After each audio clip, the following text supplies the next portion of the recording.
ലോകത്തെ വിറപ്പിച്ച റഷ്യയുടെ അജയ്യമായ പ്രതിരോധ കോട്ടകളെ ഭേദിച്ച് ഉക്രൈന്റെ വമ്പൻ ആക്രമണം.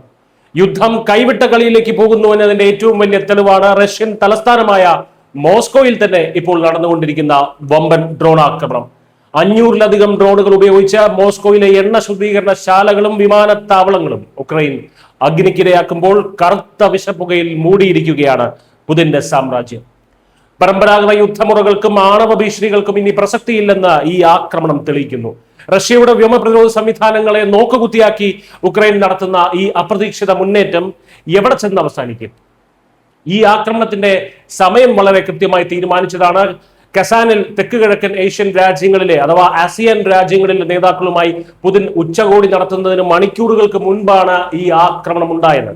റഷ്യ തികച്ചും സുരക്ഷിതമാണെന്നും തങ്ങളുടെ സമ്പദ് വ്യവസ്ഥ ശക്തമാണെന്നും ലോകരാജ്യങ്ങളെ വിശ്വസിപ്പിക്കാനുള്ള പുതിന്റെ ശ്രമങ്ങൾക്കാണ് ഉക്രൈൻ വലിയൊരു തിരിച്ചടി നൽകിയത്. സാമ്പത്തിക മാന്ദ്യവും പണപ്പെരുപ്പവും തൊഴിലാളി ക്ഷാമവും മൂലം നട്ടം തിരിയുന്ന റഷ്യൻ സമ്പദ് വ്യവസ്ഥയുടെ നട്ടല്ലായ എണ്ണ സംഭരണശാലകളെ തന്നെയാണ് ഉക്രൈൻ ലക്ഷ്യമിട്ടിരിക്കുന്നത്. കോടികൾ വിലമതിക്കുന്ന റഷ്യയുടെ S-400 മിസൈൽ പ്രതിരോധ സംവിധാനങ്ങൾക്ക് വില കുറഞ്ഞ 100 കണക്കിന് ഡ്രോണുകളുടെ കൂട്ട ആക്രമണത്തെ തടഞ്ഞു നിർത്താൻ കഴിയില്ല എന്ന വലിയൊരു സത്യമാണ് ഇവിടെ വെളിപ്പെടുന്നത്. ഡ്രോണുകളെ ചെറുക്കാൻ ഇന്റർസെപ്റ്റർ ഡ്രോണുകൾ എന്ന സാങ്കേതിക വിദ്യ തന്നെ വേണം. പശ്ചിമേഷ്യൻ യുദ്ധത്തിൽ അമേരിക്കയുടെ പക്കൽ ഇത്തരം ഇന്റർസെപ്റ്ററുകൾ ഇല്ലാത്തതിനാൽ മിഡിൽ ഈസ്റ്റിലെ US സൈനിക ബേസുകളിൽ വമ്പൻ നാശനഷ്ടമാണ് ഉണ്ടായത്. ഇറാന്റെ ഷാഹിദ് ഡ്രോണുകളാണ് അവിടെ വമ്പൻ നാശനഷ്ടം ഉണ്ടാക്കിയത്. അവിടെ ഇറാൻ ആയിരുന്നു വില്ലനെങ്കിൽ ഇവിടെ ഉക്രൈനാണ് വില്ലൻ. അമേരിക്കയ്ക്ക് പശ്ചിമേഷ്യൻ യുദ്ധത്തിൽ സംഭവിച്ച അതേ അബദ്ധം തന്നെയാണ് റഷ്യക്ക് ഈ യുദ്ധത്തിലും സംഭവിക്കുന്നത്. അതുകൊണ്ടാണ് ഇന്ത്യ S-400 മാത്രം ആശ്രയിക്കാതെ തദ്ദേശീയമായി ഇന്റർസെപ്റ്റർ ഡ്രോണുകൾ വികസിപ്പിച്ചെടുത്തത്. കാരണം തേനീച്ച കൂട്ടത്തിനെ പോലെ ആയിരക്കണക്കിന് ഡ്രോണുകൾ പറന്നു വരുമ്പോൾ അതിനെതിരെ മിസൈലുകൾ കൊണ്ട് പ്രതിരോധിക്കുന്നത് ഒട്ടും എഫക്റ്റീവ് ആയിട്ടുള്ള ഒരു രീതിയല്ല. ഉക്രൈൻ കത്തുകയാണെങ്കിൽ നിങ്ങളുടെ മോസ്കോയും കത്തിയെരിയും എന്ന സെലൻസ്കിയുടെ മുന്നറിയിപ്പ് വെറും വാക്കല്ലായിരുന്നു.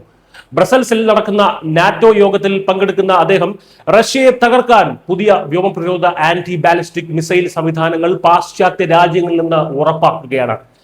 4 വർഷം പിന്നിട്ട ഈ യുദ്ധത്തിൽ അമേരിക്കൻ പ്രസിഡന്റ് ഡൊണാൾഡ് ട്രംപ് അടക്കമുള്ളവർ ഒരു സമാധാന ചർച്ചയ്ക്ക് സമ്മർദ്ദം ചെലുത്തുമ്പോഴാണ് ഈ വമ്പൻ ആക്രമണം നടക്കുന്നത്. റഷ്യയുടെ ഉള്ളിലേക്ക് കടന്നു കയറി നാശം വിതയ്ക്കുന്നതിലൂടെ സ്വന്തം രാജ്യത്തെ ജനങ്ങൾക്ക് മുന്നിൽ പുതിനെ അപഹാസ്യനാക്കുകയാണ് ഉക്രൈൻ.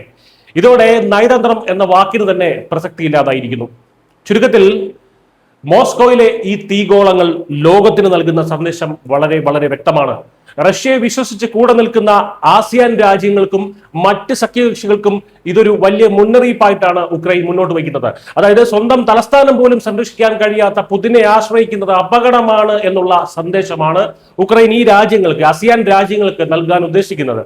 ചെറിയ ഡ്രോണുകൾ ഉപയോഗിച്ച് വലിയ സാമ്രാജ്യങ്ങളെ വിറപ്പിക്കാമെന്ന ഈ പുതിയ യുദ്ധതന്ത്രം വരും കാലങ്ങളിൽ ആഗോള സുരക്ഷയ്ക്ക് തന്നെ വലിയ ഭീഷണിയാകും. എല്ലാം പിടിവിട്ടു പോകുന്ന ഈ സാഹചര്യത്തിൽ റഷ്യയുടെ അടുത്ത നീക്കം എന്തായിരിക്കും?